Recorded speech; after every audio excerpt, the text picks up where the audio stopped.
Presenting The Time Machine। ये कहानी शुरू होती है सन 1899 से। कोलंबिया यूनिवर्सिटी में एक लेक्चरर होते हैं जिनका नाम होता है डॉक्टर अलेक्जेंडर, और डॉक्टर अलेक्जेंडर का सब्जेक्ट होता है इन्वेंशन।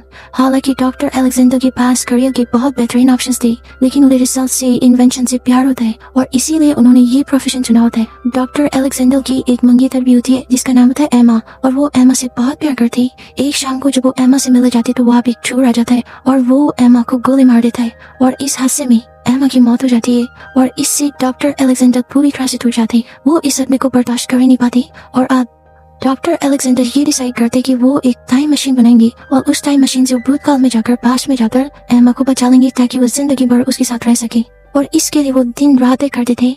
अब जिस दौरान वो अपनी रिसर्च कर रहे होते उसी दौरान उनका एक दोस्त होता है जिसका नाम होता है डेविड। वो बार बार उन्हें समझाता है कि इन सब चीजों से बाहर आओ, एमा मर चुकी है और अब वो वापिस कभी नहीं आ सकती। लेकिन डॉक्टर अलेक्जेंडर उसके बाद भी ज्यादा ध्यान दे देते और अपना पूरा वक्त अभी रिसर्च होते थे।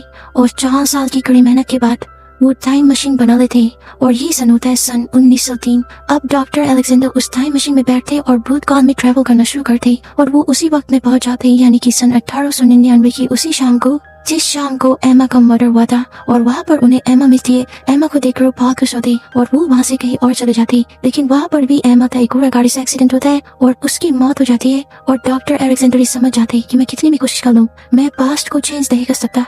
लेकिन डॉक्टर अलेक्जेंडर ये सोचते कि शायद जिन सवालों का जवाब मेरे पास ना हो सकता है कि भविष्य के मानव ने, फ्यूचर के लोगों ने इस पहले का इन सवालों का जवाब ढूंढ लिया, और अब वो ये डिसाइड करते कि वो फ्यूचर में जाएंगे और इस सवाल का जवाब लेकर आएंगे, फिर पास्ट में जाकर एमा को बचा लेंगे। और इसके बाद वो अपनी मशीन में बैठते और फ्यूचर में ट्रैवल करते। और अब डॉक्टर अलेक्जेंडर पहुंच जाते सन 2030 में, और 2030 में पहुंचने के बाद वो न्यूयॉर्क की पब्लिक लाइब्रेरी में जाते ताकि वो ये सब पढ़ सके, ये सब जान सके कि साइंस ने कितनी तरक्की की है। अब जब वो लाइब्रेरी में जाते तो वहाँ पर उन्हें कंप्यूटराइज होलोग्राफिक इमेज दिखती है जिसका नाम होता है वॉक्स 114, और वो उससे बात करते पूछते कि टाइम मशीन के बारे में तुम क्या जानते हो। वॉक्स 114 उन्हें बोलता है कि टाइम ट्रेवल का आविष्कार आज तक इस धरती में हुआ ही नहीं है। और ये सुनने के बाद डॉक्टर अलेक्जेंडर बहुत डिसअपॉइंट होता है क्योंकि उन्हें उनका आंसर यहाँ नहीं मिला होता, और वो तय करते कि मुझे और भी आगे जाना चाहिए।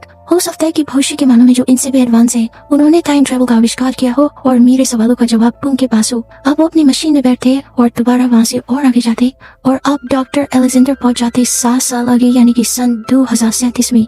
इस वक्त साइंस ने बहुत प्रगति कर ली है। इंसान चांद पर मानव बस्ती बसाने में कामयाब हो चुका है, लेकिन उन्हीं लोगों की वजह से चांद में अब दरार पड़ चुकी है, चांद टूट रहा है, चांद खराब हो रहा है, और चांद पृथ्वी के पास नजदीक आ चुका है, और जिसकी वजह से पृथ्वी पर तूफान आते, भूकंप आते, और अब पृथ्वी रहने लायक नहीं रही। अब डॉक्टर अलेक्जेंडर अपनी मशीन से उतार सब देख रही होती कि वहाँ पे 2 सोल्जर आ जाते और वो रेस्क्यू करना चाहते उन्हें पकड़ लेते, लेकिन तब ये दिखाते कि धरती फटना शुरू हो जाती है। और इसके बाद डॉक्टर अलेक्जेंडर अपनी मशीन के दौरान भागते अपनी मशीन में बैठ जाते और मशीन को स्टार्ट कर देते, लेकिन धरती फटने की वजह से उनकी मशीन पूरी तरह होती है और उनकी सिर में चोट लग जाती है और वो बेहोश हो जाते। लेकिन अब मशीन चालू हो चुकी है, वो भविष्य में यात्रा कर रही और वो भविष्य में बहुत आगे निकल जाते, और इसी यात्रा के दौरान उन्हें कुछ पलों के लिए होश आता है और वो अपनी टाइम मशीन को रोकते थे और वो पहुंच जाते सन 8,02,701 में।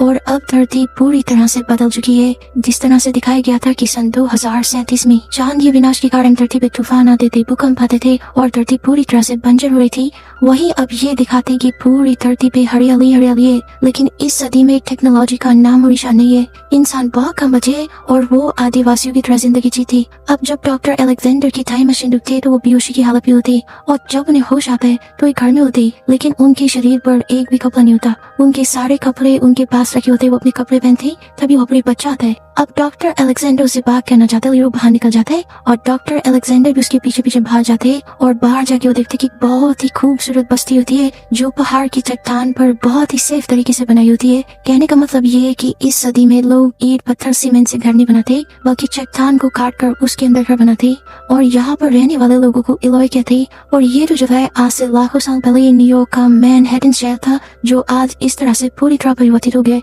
अब जब अलेक्जेंडर बाहर आ जाता है तो उसको देखकर पूरी बस्ती वाले उसके चारों तरफ जमा हो जाते, लेकिन यहाँ पर एक और प्रॉब्लम होती कि ये जो बस्ती वाले लोग हैं इनकी अपनी कोई भाषा होती है, ये लोग इंग्लिश नहीं बोलते, और जब वो देखते कि अलेक्जेंडर उनकी भाषा नहीं जानता तो उन्हें यह लगता है कि इस इंसान से हमें खतरा हो सकता है और वो लोग ये डिसाइड करते कि अब हम इसे मार देंगे। लेकिन तभी वहाँ पर मारा जाती है और मारा वही लड़की होती है जो अलेक्जेंडर को बचाकर यहाँ तक लाई होती है और मारा को इंग्लिश बोलने भी आती है। दरअसल इस सदी में भी कुछ लोग इंग्लिश बोलना जानते हैं लेकिन उनकी गिनती बहुत कम है। अब मारा अलेक्जेंडर से उसके बारे में पूछती तो अलेक्जेंडर अपने बारे में उसको सब कुछ सच बता देता है। लेकिन मारा ये सारी बातें अपने लोगों को नहीं बताती क्योंकि वो जानती है कि ये लोग इस पे विश्वास नहीं करेंगे और ये उसे मार देंगे, इसीलिए उसकी जान बचाने के लिए उन्हें उसकी सच्चाई नहीं बताती। इसके बाद अगले सीन में दिखाते कि रात हो जाती है और रात को अलेक्जेंडर सो जाता है और नीचे मारा उसका भाई सो जाते हैं। जिस छोटे लड़के के पीछे अलेक्जेंडर बाहर आया होता है वो मारा का भाई होता है। अब इस रात को एक अजीब सी बात होती है। रात को अलेक्जेंडर को सपना आता है कि जंगल में उसे कोई पुकार रहा है और कोई सफेद चेहरे वाला आदमी उसके सामने आता है। उसके बाद एक गुफा के सामने आता है जिसमें बहुत बड़े बड़े दांत टाइप का दरवाजा होता है और वो खुलता है और इसके बाद अलेक्जेंडर डर के उठ जाता है।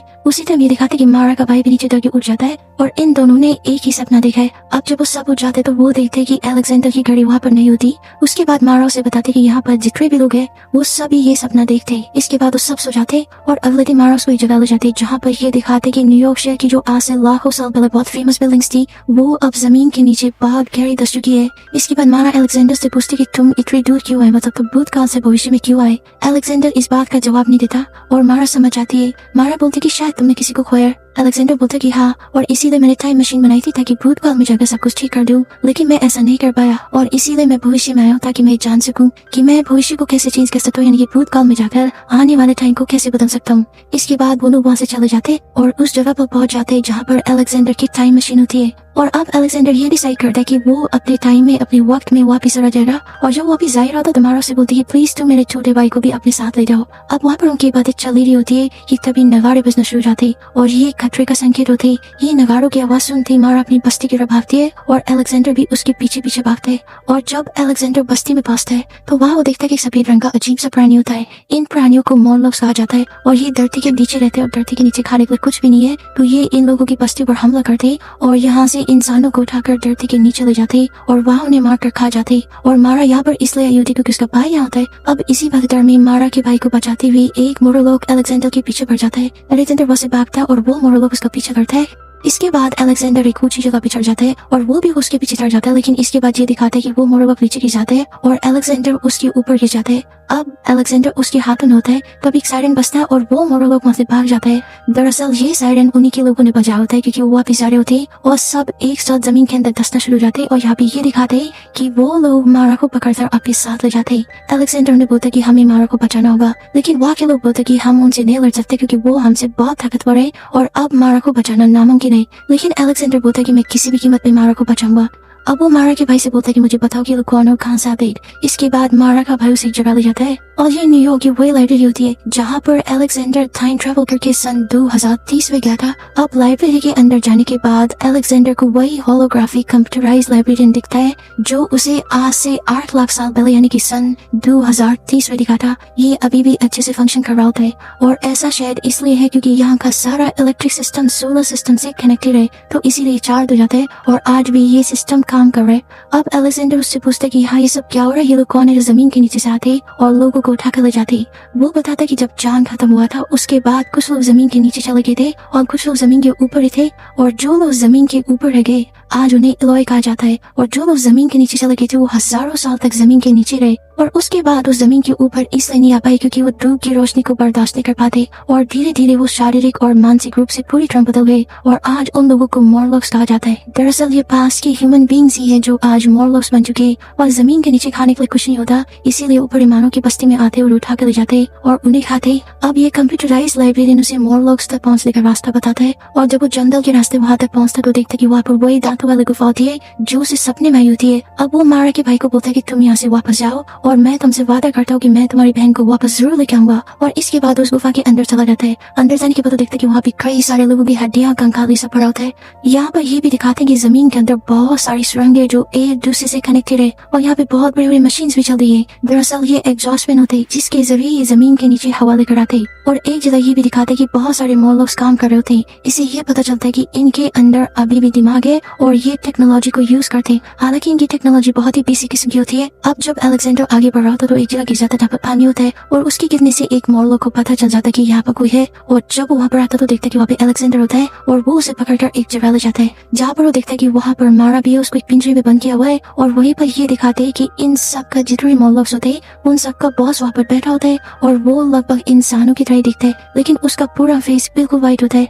अब यहाँ पर मारा बिल्कुल शांत होती है, वो एक ही तरफ देखी होती है और इसका रीजन ये होता है जो इन मोरलॉक्स का बॉस होता है इसके अंदर बहुत सारी शक्तियाँ होती है और इसने मारा को अपने वश में किया होता है और इसके अंदर दूसरे लोगों के दिमाग को रीड करने की भी पावर होती है। और वो अलेक्जेंडर को ये भी बताता है कि यहाँ पर जितने भी मोरलॉक्स हैं उन्हें मैं अपने माइंड से कंट्रोल कर सकता हूँ। इसके बाद वो अलेक्जेंडर को बोलते हैं कि मुझे पता है कि तुम टाइम ट्रेवल के थ्रू यहाँ तक आए हो और तुम अब वापस चले जाओ, और एक बात और याद रखो, तुम कितनी भी कोशिश कर लो तुम पास्ट में जाकर फ्यूचर को नहीं बदल सकते। अगर तुम ये सोचते कि तुम पास्ट में जाकर अपनी गर्लफ्रेंड को बचा लोगे और फ्यूचर में तुम्हारे साथ रहेगी तो ऐसा नहीं हो सकता। वो अलेक्जेंडर को बोलता है कि तुमने अपनी टाइम मशीन तभी बनाई जब तुम्हारी गर्लफ्रेंड मरी, और अगर तुम उसे पास्ट में बचाने दो तो तुम अपनी टाइम मशीन बनाओगे नहीं, और जब तुम्हारी टाइम मशीन बनी नहीं तो तुम पास्ट में पहुंचोगे कैसे। वो उसे ये समझाता है कि तुम पास्ट में तो जा सकते हो लेकिन पास्ट में कोई भी ऐसा काम नहीं कर सकते जिससे पूरा फ्यूचर चेंज हो जाए। इसे साइंस की दुनिया में विरोधाभास कहते हैं, यानी कि पैराडॉक्स। इसके बाद वो अलेक्जेंडर को बोलता है कि तुम्हें तुम्हारा आंसर मिल गया, अब तुम अपने वक्त में अपनी दुनिया में वापस चले जाओ।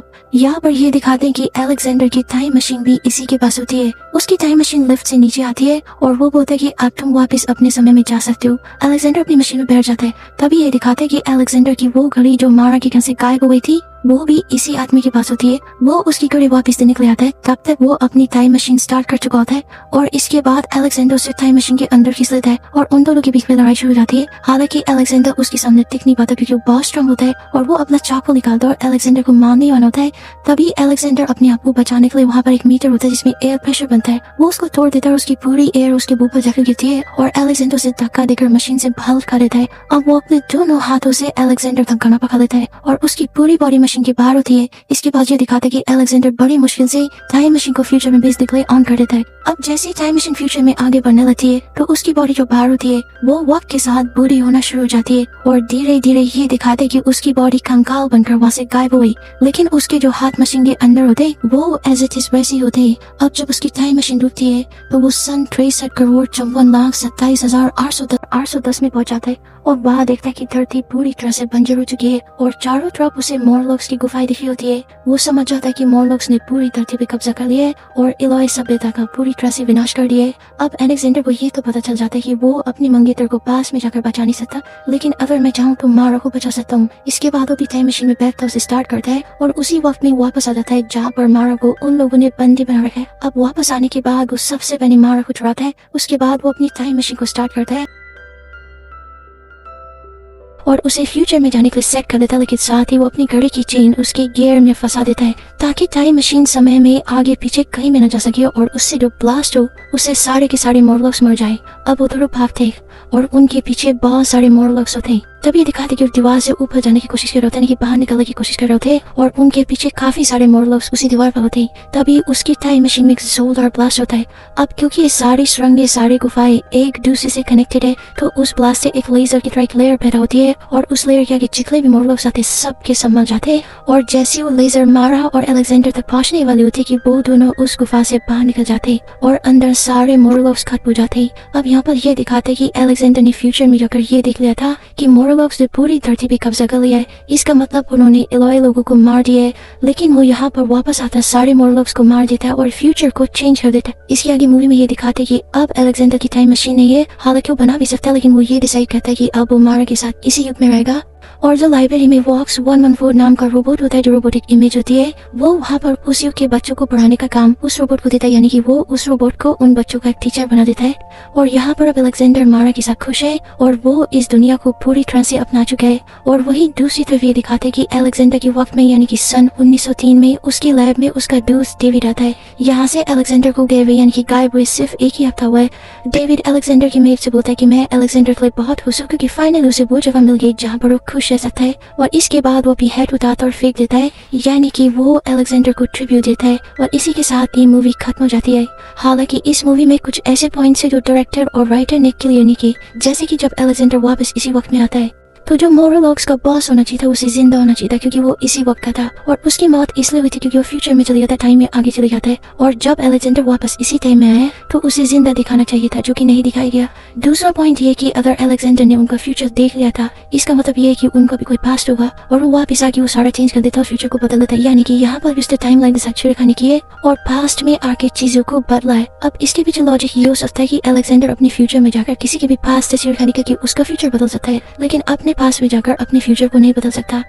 पर जो उसका फर्स्ट पॉइंट था जहाँ पर अलेक्जेंडर टाइम में वापस आकर मारा को बचाता है, और उस टाइम में मोरोलॉग्स के बॉस को जिंदा होना चाहिए था क्योंकि वो उस टाइम लाइन में जिंदा था, लेकिन इस पॉइंट को मूवी में कहीं भी क्लियर नहीं किया गया। उम्मीद करते हैं कि ये कहानी आपको पसंद आई।